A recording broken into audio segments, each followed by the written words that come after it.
Assalamualaikum warahmatullahi wabarakatuh. Kami dari kelompok 11 yang akan mempresentasikan tentang upaya pembaharuan masalah pendidikan.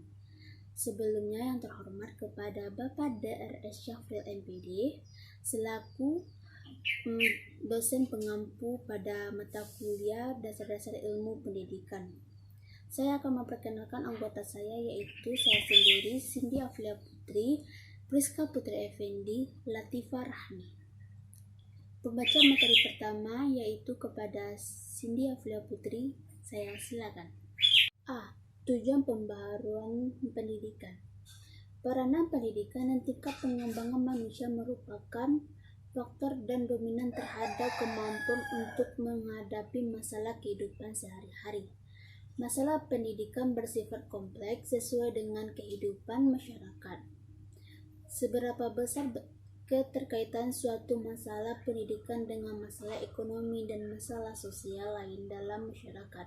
Secara sederhana, masalah pendidikan dapat dikelompokkan ke dalam 4 jenis, yaitu masalah pemerataan, masalah mutu, masalah efektivitas dan relevansi, dan masalah efisien.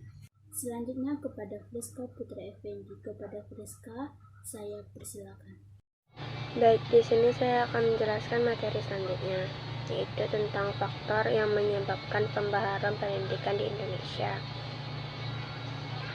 Telah diketahui, pada dasarnya pendidikan mempunyai tugas, yaitu menyiapkan sumber daya manusia untuk pengembangannya.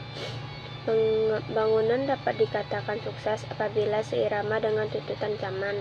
Perkembangan zaman selalu memunculkan persoalan-persoalan baru yang tidak pernah terfikirkan sebelumnya.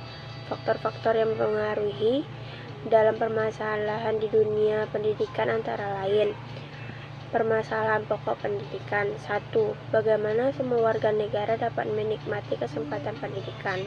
2. Bagaimana pendidikan dapat mengkali peserta didik dengan keterampilan kerja yang mantap untuk dapat terjun ke dalam kancah kehidupan masyarakat.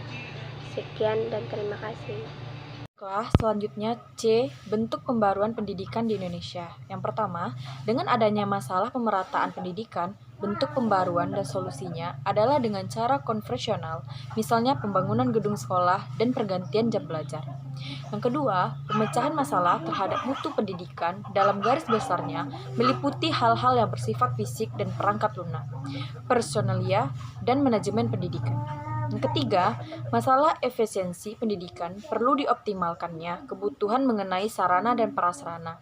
Pendidikan digunakan selain itu juga tenaga pendidik yang profesional. Yang keempat, upaya yang dilakukan untuk menanggulangi masalah-masalah aktual. Selanjutnya D. Manfaat pendidikan. Yang pertama, mengurangi kemiskinan. Untuk mengurangi angka kemiskinan, banyak anak yang hidup dalam kemiskinan dan tidak memiliki akses ke pendidikan dasar. Inilah mengapa kurangnya pendidikan dianggap sebagai penyebab utama kemiskinan. Yang kedua, menawarkan kesetaraan. Mendukung kesetaraan setiap orang, pendidikan adalah salah satu penyeimbang terbesar untuk memastikan bahwa ada kesempatan yang sama bagi setiap orang tanpa memandang ras, jenis kelamin, atau kelas sosial.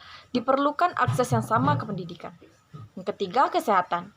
Dapat meningkatkan kesehatan anak-anak dan ibu yang berpendidikan memiliki peluang lebih tinggi untuk menjalani hidup yang lebih sehat. Misalnya, mereka bisa mendapatkan vaksin yang lengkap dan pertumbuhan mereka cenderung lebih baik karena asupan gizi yang lengkap. Yang keempat, pertumbuhan ekonomi. Dapat membantu pertumbuhan ekonomi negara dengan angka melek huruf yang tinggi, memiliki warga dengan pendapatan per kapita yang tinggi.